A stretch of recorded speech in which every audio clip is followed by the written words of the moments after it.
Simulan po natin ang ating pagdiriwang sa ngalan ng Ama, ng Anak at ng Espiritu Santo. Amen. Ang pagpapala ng ating Panginoong Jesucristo, ang pag-ibig ng Diyos Ama, at ang pagkikipag-isa ng Espiritu Santo naway sumainyong lahat. At sumainyo rin. Mga kapatid, aminin muna natin ang ating mga kasalanan upang tayo maging marapat na gumanap sa banal na pagdiriwang. Sabay-sabay po tayo, inaamin ko Sa mga pangyarihang Diyos at sa inyong mga kapatid, nalubha ako nagkasala sa isip, sa salita at sa gawa, at sa aking pagkukulang. Kaya isinasamo ko sa mahal na Birheng Maria, sa lahat ng mga anghel at mga banal, at sa inyong mga kapatid, na ako'y panalangin sa Panginoong ating Diyos. Kawaan tayo ng makapangyarihang Diyos. Patawarin tayo sa ating mga kasalanan at patnubayan tayo sa buhay na walang hanggan. Amen.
Manalangin po tayo.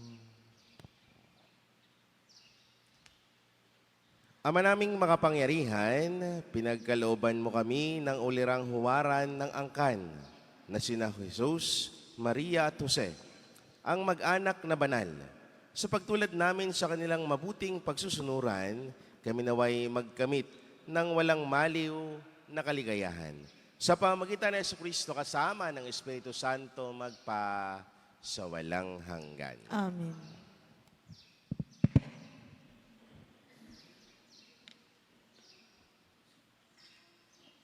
Pagbasa mula sa aklat ni Sirach. Ang mga ama ay binigyan ng Panginoon ng kapangyarihan sa mga anak, at iniutos niya na sundin ng mga anak ang kanilang ina. Ang gumagalang sa kanyang amay nagbabayad na sa kanyang kasalanan, at ang nagpaparangal sa kanyang inay parang nag-iimpok na kayamanan. Ang gumagalang sa kanyang amay, paliligayahin naman ang kanyang mga anak, at ang panalangin niya'y agad diringgin ng Panginoon. Ang nagpaparangal sa kanyang ama at nagdudulot ng kaaliwan sa kanyang ina ay tumatalima sa Panginoon. Pahahabain ng Diyos ang kanyang buhay. Anak, kalingain mo ang iyong ama pag siya'y matanda na, at huwag mong siyang dudulutan ng sama ng loob habang nabubuhay. Pagpaumanhinan mo siya kapag nalalabo na ang kanyang mga isip. Huwag mo siyang lalapastanganin ngayong nasa kasibulan ka na ng iyong lakas. Ang paglingap mo sa iyong ama ay di makakalimutan ng Panginoon. Iyan ay magiging kabayaran sa iyong mga kasalanan. Ang salita ng Diyos. Salamat sa Diyos.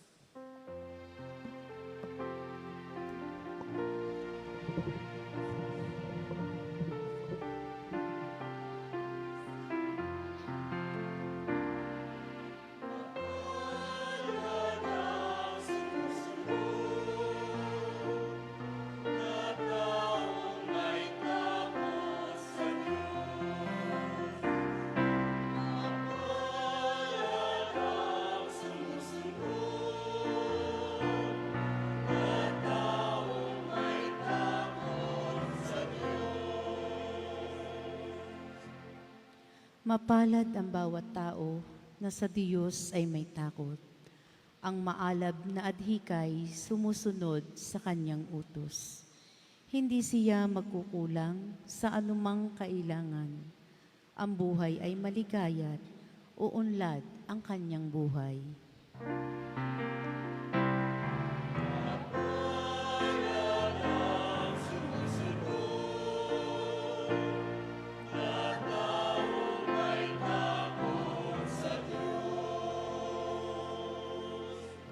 Sa tahanan, ang asaway parang ubas na mabunga, bagong tanim na ulibo, sa may dulang ang anak niya.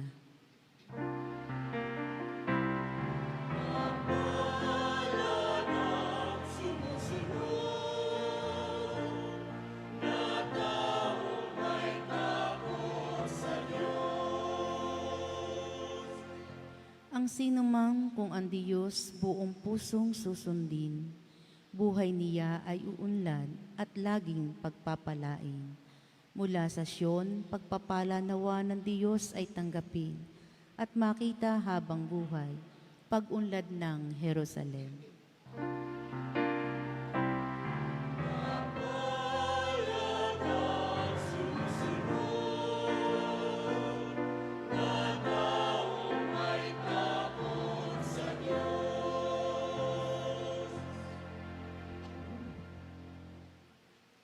Pagbasa mula sa sulat ni Apostol San Pablo sa mga taga-Kolosas. Mga kapatid, kayo'y hinirang ng Diyos, itinalaga para sa Kanya at minamahal niya. Kaya't dapat kayong maging mahabagin, maganda ang kalooban, mapagpakumbaba, mabait at matiisin. Magpaumanhinan kayo at magpatawaran kung may hinanakit kayo sa isa't isa. Pinatawad kayo ng Panginoon, kaya't magpatawad din kayo. At higit sa lahat, mag-ibigan kayo, pagkat ito ang buklod na ganap ng pagkakaisa. At paghariin ninyo sa inyong puso ang kapayapaang kaloob ni Kristo, sapagkat ito ang dahilan kaya kayo'y tinawag upang maging bahagi ng isang katawan. Magpasalamat kayong lagi. Ang mga salita ni Kristo ay itanim ninyong mabuti sa inyong isip. Magpaalalahanan tayo at magturuan ng buong kaalaman. Umawit kayo ng mga salmo, mga imno, at mga awiting espiritual na may pagpapasalamat sa Diyos. At anuman ang gagawin ninyo, maging sa salita o sa gawa, gawin ninyong lahat sa pangalan ng Panginoong Hesus, at sa pamamagitan niya'y magpasalamat kayo sa Diyos Ama. Mga babae, pasakop kayo sa inyo-inyong asawa, sapagkat iyan ang kaloob ng Panginoon. Mga lalaki, ibigin ninyo ang inyo-inyong asawa at huwag silang pagmamalupitan. Mga anak, sundin ninyo lagi ang inyong mga magulang sapagkat ikinalulugod iyan ng Panginoon. Mga ama, huwag ninyong kagagalitan ng labis ang inyong mga anak at baka manghina ang kanilang loob. Ang salita ng Diyos. Salamat sa Diyos.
Sumainyo ang Panginoon.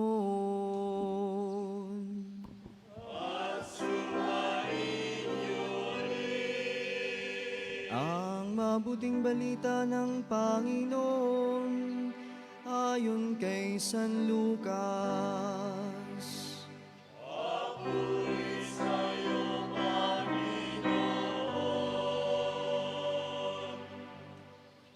Nang dumating ang araw ng paglilinis sa kanila, ayon sa kautusan ni Moises, dinala si Jesus ng kanyang mga magulang sa Jerusalem upang iharap sa Panginoon, sapagkat ayon sa kautusan, ang bawat panganay na lalaki ay nakatalaga sa Panginoon. At nagandog sila ayon sa hinihingi ng kautusan ng Panginoon, mag-asawang bato-bato o dalawang inakay na kalapati. May isang tao noon sa Jerusalem, ang pangalay Simeon. Matapat at malapit sa Diyos ang lalaking ito at naghihintay sa katubusan ng Israel. Sumasa kanya ang Espiritu Santo na nagpapahayag sa kanya na hindi siya mamamatay hanggat hindi niya nakikita ang Mesiyas na ipinangako ng Panginoon. Sa patnubay ng Espiritu, pumasok siya sa templo at nang dalhin doon ng kanyang mga magulang ang sanggol na si Jesus upang gawin ang inihingi ng kautusan, siya'y kinalong ni Simeon. Ito'y nagpuri sa Diyos na ang wika, "Kunin mo na, Panginoon, ang iyong abang alipin, ayon sa iyong pangako. Yamang nakita na ng aking mga mata ang iyong pagliligtas, na inihanda mo para sa lahat ng bansa.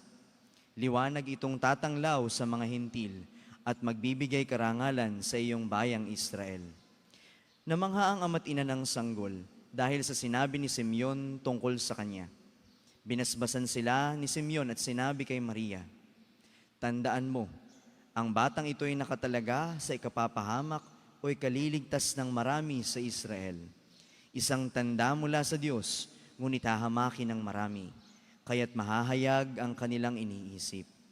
Dahil dyan, ang puso mo'y para na ring tinarakan ng isang balaraw. Naroon din sa templo ang isang propetang babae. Siya'y napakatanda na. 7 taon lamang silang nagsama ng kanyang asawa nang siya'y mabalo. At ngayon, 84 na taon na siya. Lagi siya sa templo at araw-gabing sumasamba sa Diyos sa pamamagitan ng pag-aayuno at pananalangin.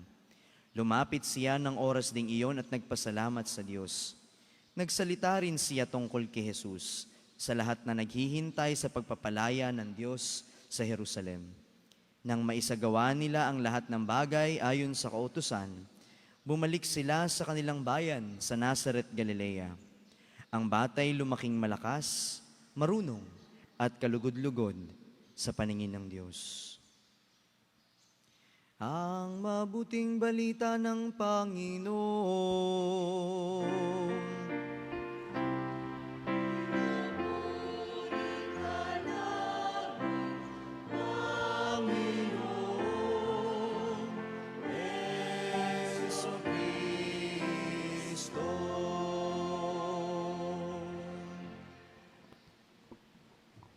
Magandang umaga po sa inyong lahat. Maligayang Pasko pa rin ho ang pagbati sa inyo sapagkat tayo'y patuloy na nagsasaya sa Kapaskuhang ito. Mga kapatid, sa atin pong mabuting balita, ating narinig ang kwento ng paglilinis kay Maria matapos manganak at ang pag-aalay kay Jesus sa templo. Gayon din ang propesiya ng 2 matandang nabanggit sa ating mabuting balita sa ngalan ni Simeon at ni Ana. At sa linggo pong ito, ating pagnilayan ang isang napakahalagang tema na ibinibigay at itinuturo sa atin ng mabuting balita. At ito po ay ang pagtalima o pagsunod.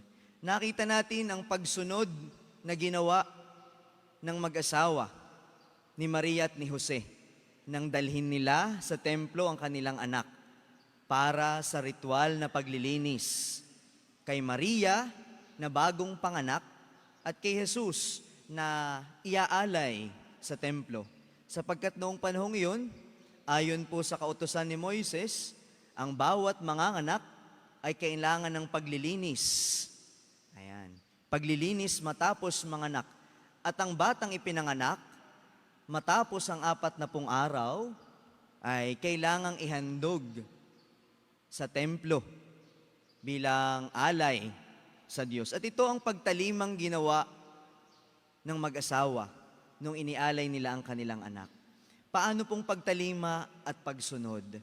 Alalahanin natin, nung tayo naghahanda para sa Kapaskuhan, alam natin na si Maria ay naglihi ng walang bahid kasalanan, na siya ang pinakakarapat dapat magdala sa anak ng Diyos. Ngunit sa kanyang kababaang loob, kasama ng kanyang asawang si Jose, sila'y sumunod sa kautusan ng kanilang panahon. Na kahit alam ni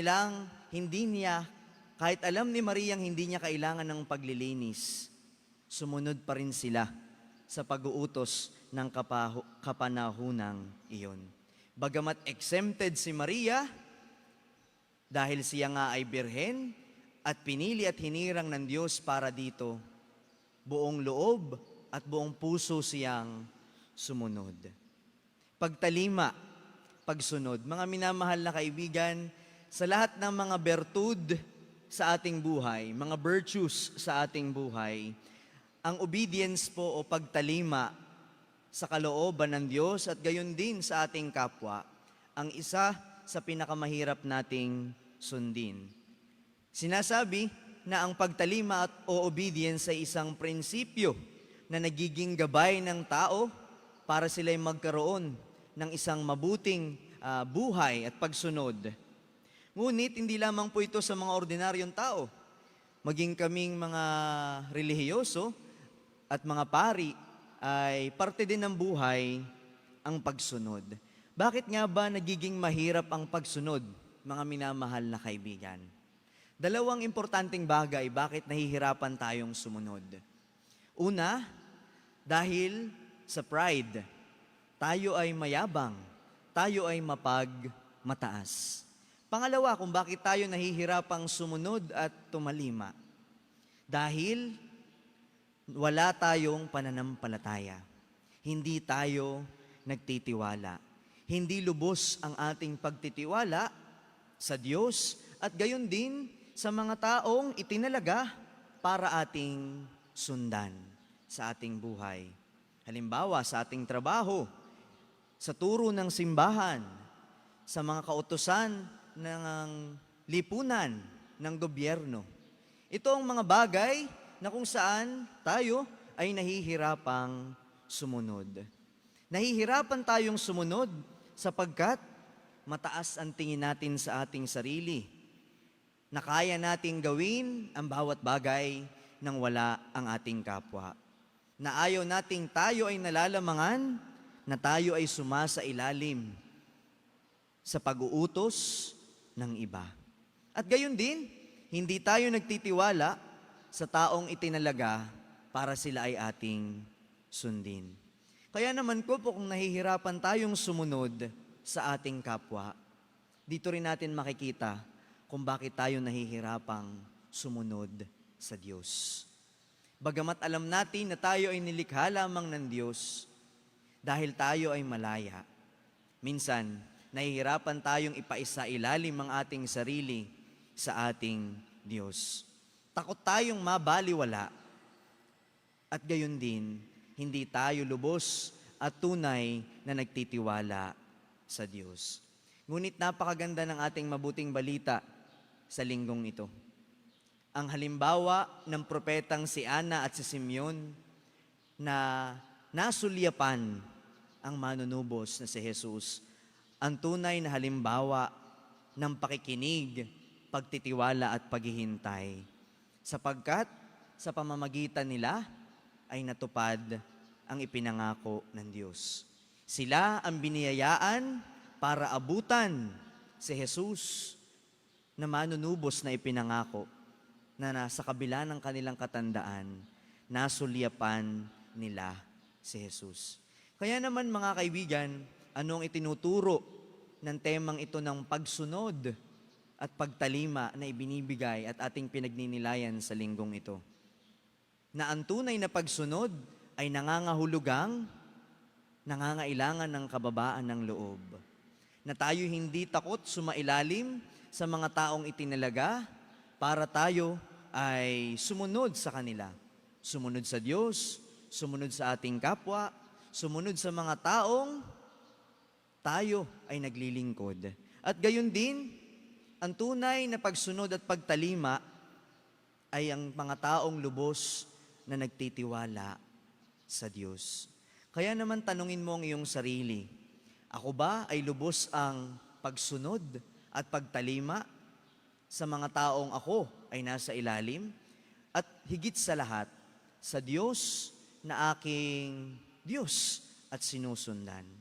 Gayun din mga minamahal na kaibigan, sa araw na ito ay kapistahan ng banal na pamilya ng mag-anak ni Jesus, Maria at Jose.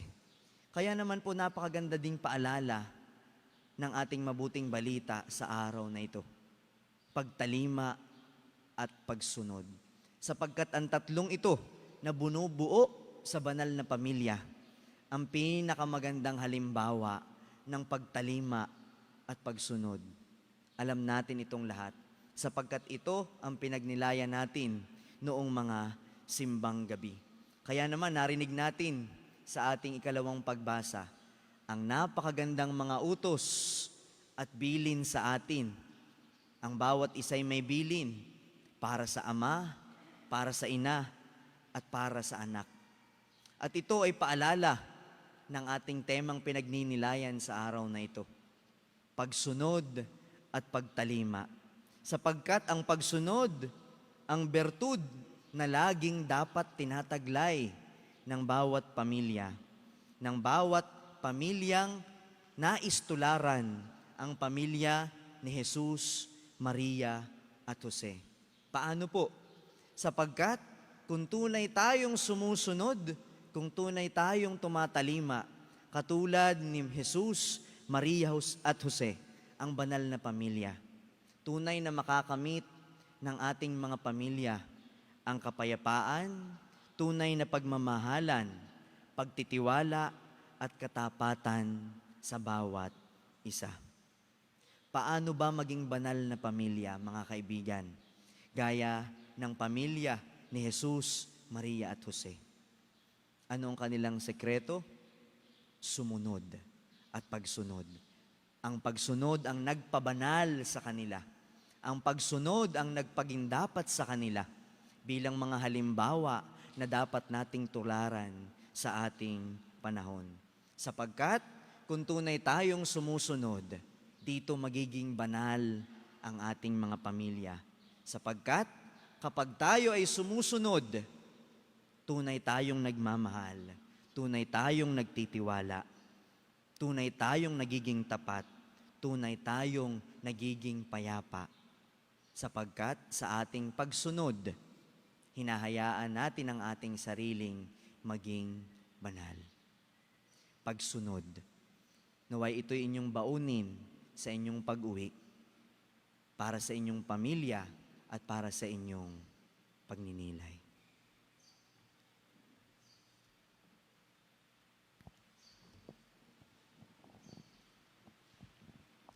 Ipahayag natin ang ating pananampalataya. Sumasampalataya Ako ako sa Diyos amang makapangyarihan sa lahat na may gawa ng langit at lupa. Sumasampalataya ako kay Jesucristong iisang anak ng Diyos, Panginoon nating lahat. Nagkatawang tao siya lalang ng Espiritu Santo. Ipinanganak ni Santa Mariang Birhen. Pinagpakasakit ni Poncio Pilato. Ipinako sa krus na matay inilibing. Nanaog sa kinaroroonan ng mga yumao.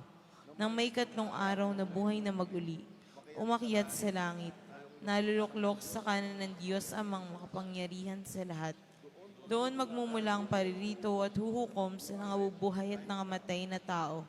Sumasampalataya naman ako sa Diyos Espiritu Santo, sa banal na simbahang katolika, sa kasamahan ng mga banal, sa kapatawaran ng mga kasalanan, sa pagkabuhay na muli ng nangamatay na tao, at sa buhay na walang hanggan. Amen. taglay ang pananalig sa Panginoong humirang sa atin na maging kabahagi ng Kristiyanong mag-anak at ng simbahan. Manalangin tayo para sa lahat ng mga mag-anak sa daigdig. Ang ating pong itutugon, Panginoon, dinggin mo kami. Panginoon, dinggin mo kami.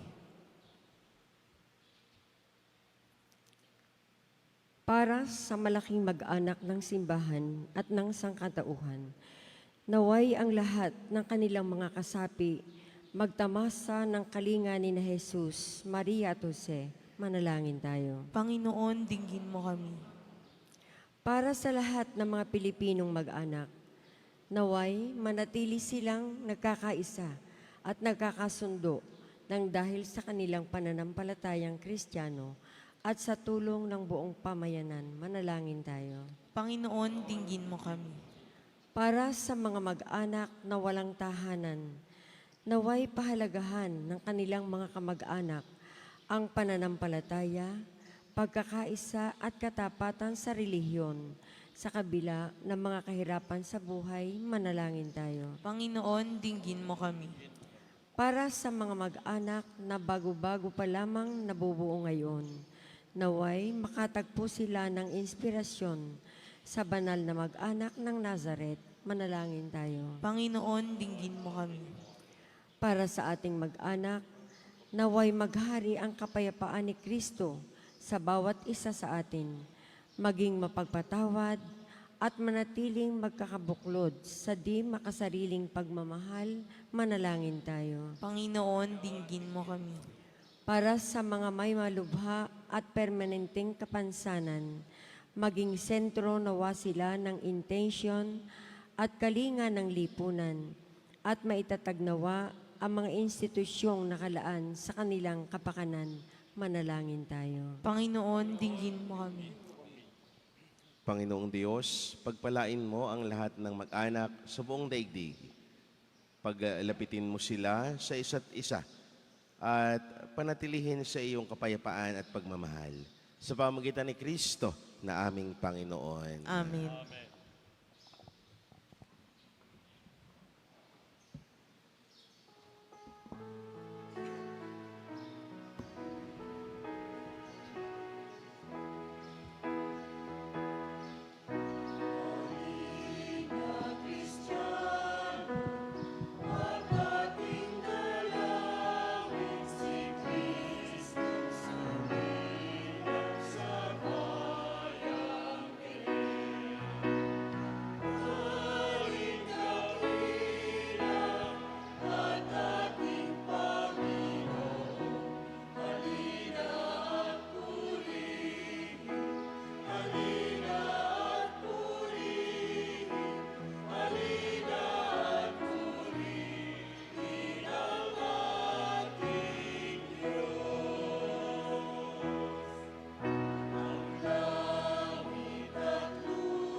Magsitayo po ang lahat. Manalangin kayo mga kapatid upang paghahain natin ikalugdan ng Diyos amang makapangyarihan. Tanggapin nawa ng Panginoon itong paghahain sa iyong mga kamay, sa kapurihan niya at karangalan sa ating kapakinabangan at sa buong sambayanan niyang banal. Ama naming lumikha, sa pagganap namin sa hain ng pakikipagsundo, kami naway tuwangan ng mahal na Berhen at ni San Jose sa aming pagdalangin para maging matatag ang mga mag-anak sa iyong kagandahang loob at kapayapaan. Sa pamamagitan ni Jesucristo kasama ng Espiritu Santo magpa sa walang hanggan. Amen. Sumainyo ang Panginoon. At sumainyo rin. Itaas sa Diyos ang inyong puso at diwa. Dinasa namin sa Panginoon. Pasalamatan natin ang Panginoon na ating Diyos. Marapat na siya ay pasalamatan. Ama naming makapangyarihan, tunay nga marapat na ikaw ay aming pasalamatan. Sa pamagitan ni Jesucristo na aming Panginoon, ang anak mong di na iba sa amin ay siyang pumawi sa dilim. Kaya ngayon ikaw ang aming nababanaagan. Ang anak mong di na iba sa iyo ay siyang iisang salita mo. Sa katotohanan, sa katauhan niya, ang iyong sarili aming nakikita.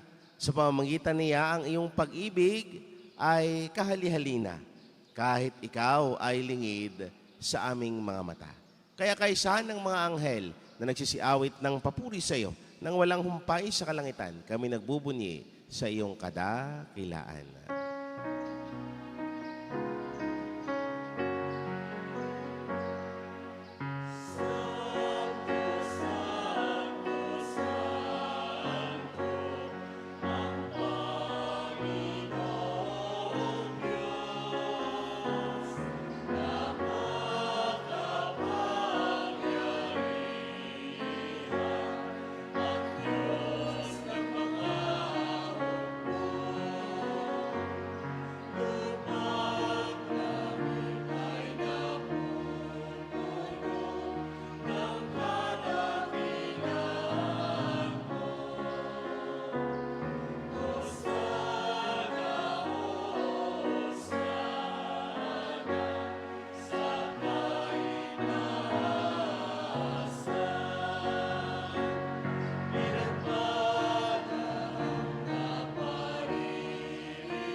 Ama naming banal, ikaw ang bukal ng tanang kabanalan. Kaya't sa pamamagitan ng Espiritu gawin mong banal ang mga kaloob na ito upang para sa amin maging katawan at dugo ng aming Panginoong Heso Kristo.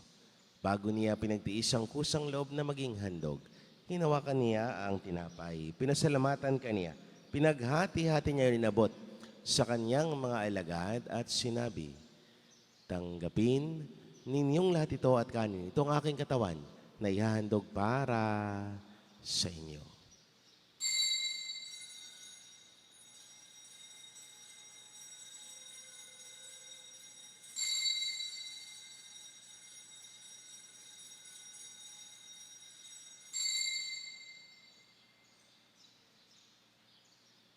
Gayun din naman, nung matapos ang hapunan, hinawakan niya ang kalis, muli kanyang pinasalamatan. Inabot niya ang kalis sa kanyang mga alagad at sinabi, tanggapin ninyong lahat ito at inumin. Ito ang kalis na aking dugo, ng bago at walang hanggang tipan. Ang aking dugo ni bubuhos para sa inyo at para sa lahat, sa kapagpatawad ng mga kasalanan. Gawin niyo ito sa pag-alaala sa akin.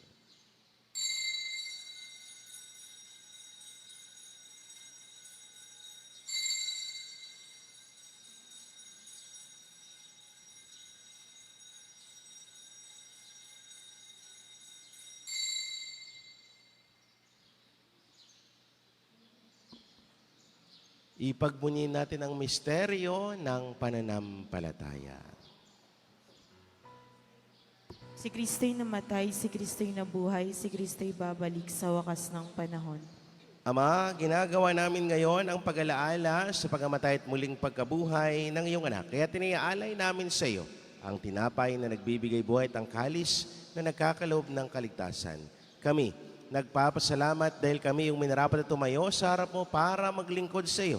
Isinasamo namin kami magsalo-salo sa katawan at dugo ni Kristo ay mabuklod sa pagkakaisa sa pamamagitan ng Espiritu Santo. Ama, lingapin mo ang iyong simbahang laganap sa buong daigdig. Puspusin mo kami sa pag-ibig kay San Francisco na aming Papa, ni Gilbert naming Arsobispo at ng Tanang Kaparian. Alalahanin mo rin ang mga kapatid naming nahimlay na may pag-asang sila'y muling mabuhay, gayon din ang lahat ng mga pumanaw. Kawaan mo sila at patuloyin sa iyong kaliwanagan. Kawaan mo at pakindapatin kaming lahat na makasalo sa iyong buhay na walang wakas. Kaysa ng mahal na Birheng Maria na ina ng Diyos, kaysa ni Poong San Jose, kaysa ng mga apostol at ng lahat ng mga banal ni San Jose Marelo na namuhay dito sa daigdig ng kalugod-lugod sa iyo. May pagdiwang naman namin ang pagpupuri sa karangal mo sa pamamagitan ng anak na aming Panginoong Heso Kristo.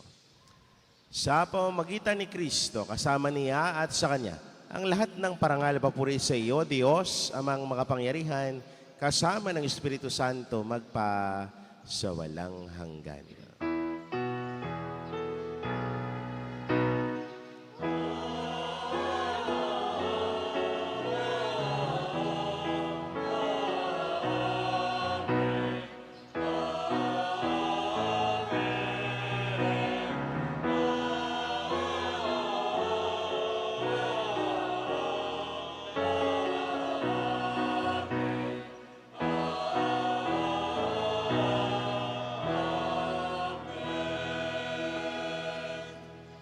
Nang may kababaan ng loob, sama-sama tutulog ang ating mga kahilingan sa panalangin itunuro sa atin ng Panginoon.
Hinihiling namin kami, Diyos, sa lahat ng masama, pagkalooban ng kapayapaan araw-araw, iligtas sa kasalan tilayo sa lahat ng kapahamakan. Samantalang aming pinanabikan ang dakilang araw ng pagpapahayag ng tagapagligtas naming si Hesu Kristo. Supo.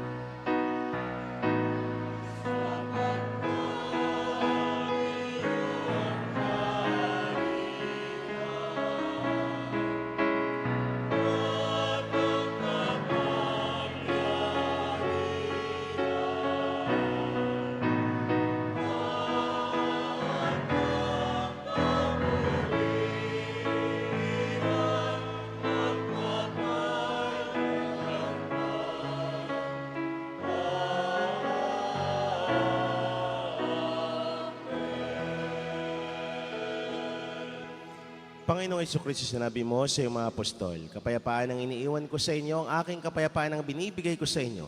Tunghayan mo ang aming pananampalataya at huwag naman ang aming maraming pagkakasala. Pagkalooban mo kami ng kapayapaan at pagkakaisa ayon sa iyong kalooban, kasama ng Espiritu Santo magpasawalang hanggan. Amen. Ang kapayapaan ng Panginoon ay laging sumainyo. At sumainyo rin. Magbigayan kayo ng kapayapaan sa isa't isa.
Mga giliw kong mga kapatid, ito ang kordero ng Diyos. Itong nag-aalis ng mga kasalanan sa sanlibutan. Mapapalad tayo naniyahan sa kanyang banal na piging. Panginoon, hindi ako karapat-dapat na magpatuloy sa iyo. Ngunit sa isang salita mo lamang ay gagaling na ako.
Magkakaroon po ng second collection bilang tulong at suporta sa Family Life Apostolate.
Manalangin po tayo.